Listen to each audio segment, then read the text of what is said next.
Hello, you're watching James. My name's James, you're watching me, and I am talking about watches. Well, welcome to another episode of Watching James Revisited. This is a series where I look into my back catalogue of videos. I find one that I particularly like, one that perhaps you haven't seen yet, and I revisit that episode. This one that I'm showing to you today is one that I'm particularly proud of and I think is a particularly good video. This is a comparison video between three different watches at three different price categories.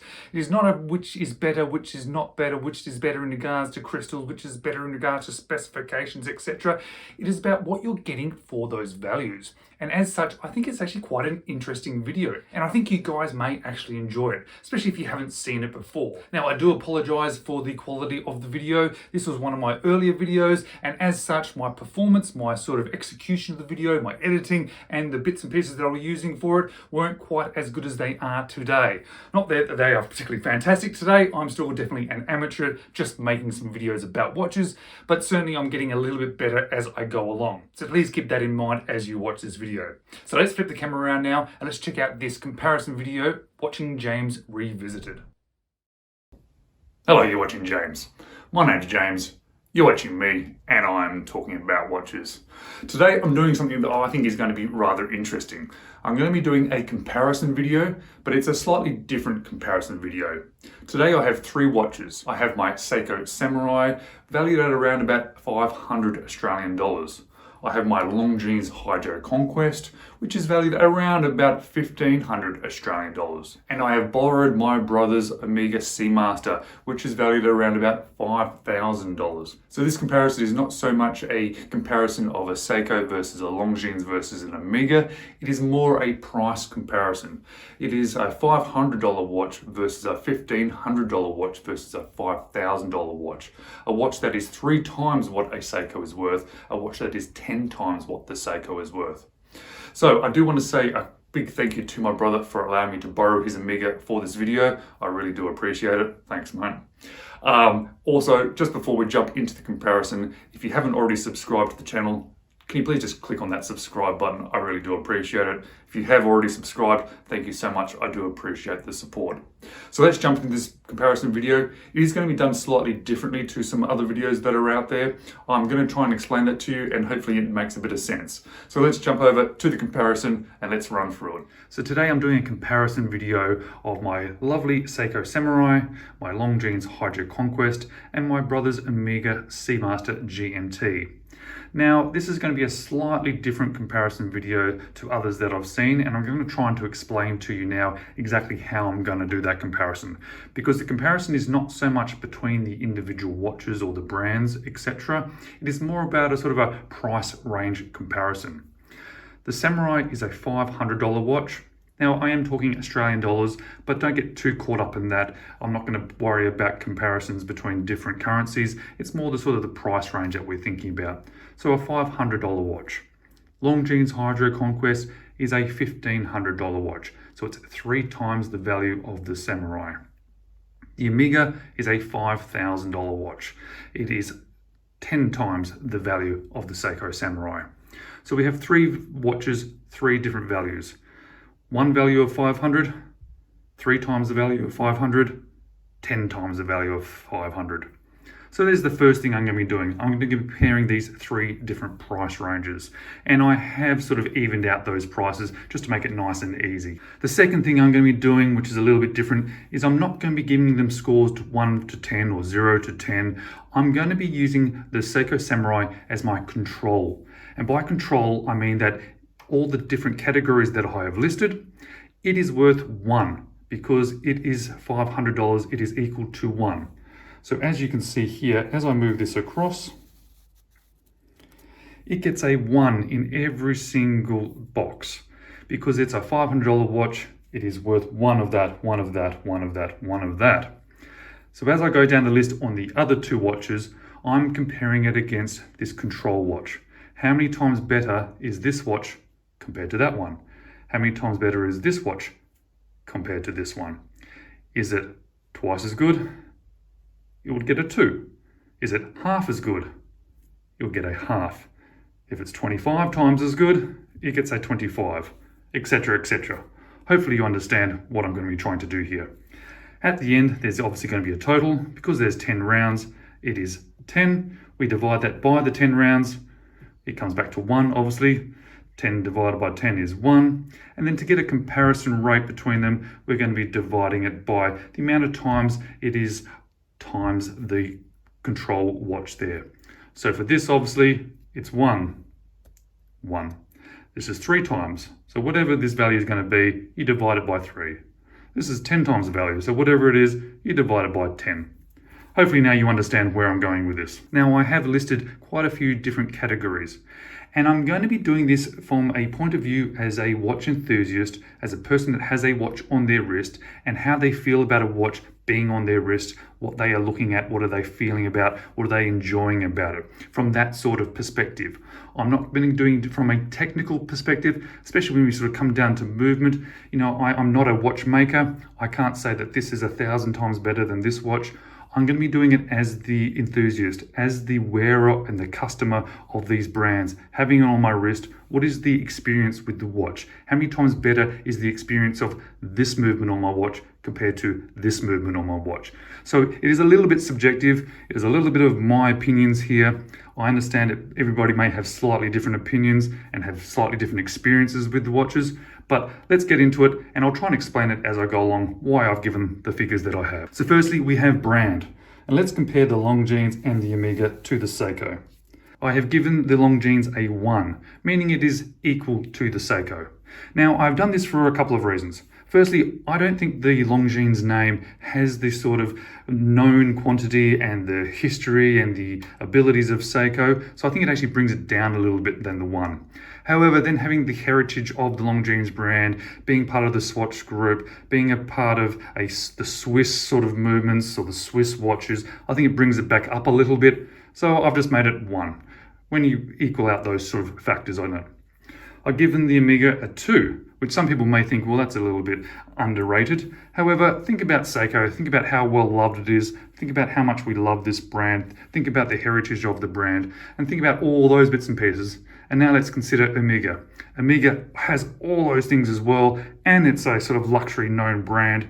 But I think 2 is actually the number I'll give it, because Seiko is such a strong competitor in this particular category. So when I talk about dial, the next one on the list, I'm talking about everything on the dial, including the indices, the hands, the crystal. So I'm doing it as a 1 heap. Otherwise this video might end up getting a bit too long.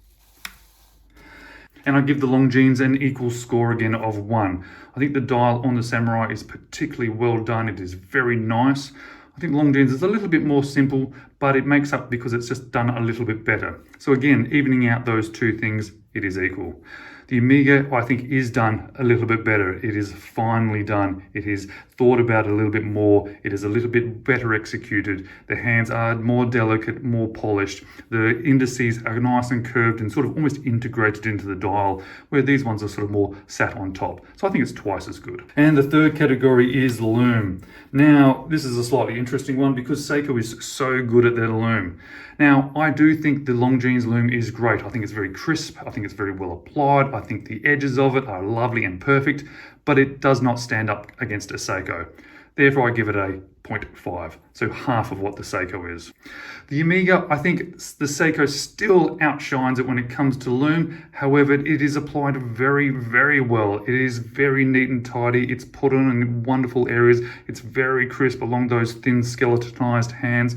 So it goes from being slightly less because of it's not as good long term as in regards to glowing, but it is executed better. So it brings it back up to a 1. Now, water resistance, this is a nice easy one. We have a 200 meter water resistance, 300, 300. I've just made it 1.5 because it's a little bit better. Bezels, so the look and the feel and the action of the bezel. All 3 watches are fantastic bezel actions. They are all different in their own rights. They feel a little bit different. They look a little bit different. The execution of how or what they're made of, the angles that they're made, the click, all that stuff together, I think they all are as equal and as good as each other. I have to say though, I do particularly love the Seiko, so it does get high marks and high regards in my mind on this particular sort of category. So when you now look at the Longines, I think it clicks a little bit harder, a little bit louder, not quite as nice and smooth, but the execution of it overall I think is a little bit better. Again, bring it back up to sort of an equal amount. And the Omega is just wonderful in all aspects, but I don't think it's actually better than the Seiko. So the next one is case, and I'm considering all aspects of the case. The angles, the finishing, how nicely it feels when you hold it in your hands. That's what I'm talking about. So let's have a look.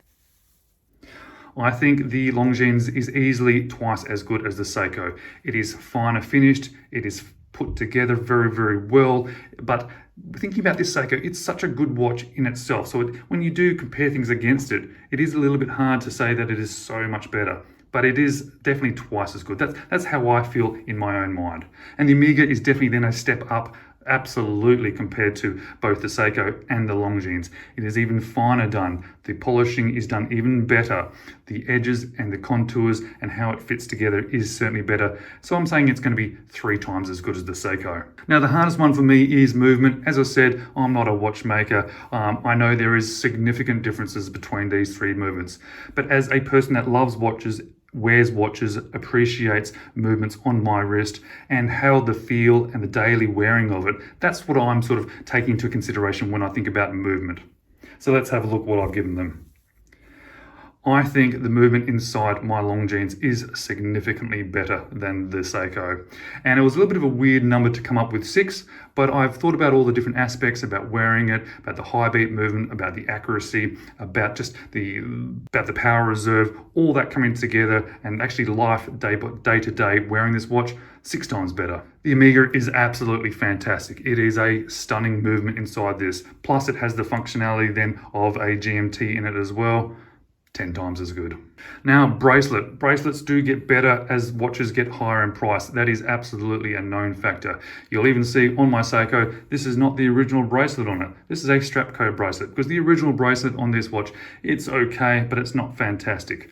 I don't like swapping this one out back and forth for videos. I'm leaving on the strap code bracelet. I don't want there to be any potential for me to scratch the watch. But we know the type of bracelet that the Prospect watches come on. So this is going to be a bit of an interesting thing, what I think it is compared to that original Seiko Prospect range bracelet.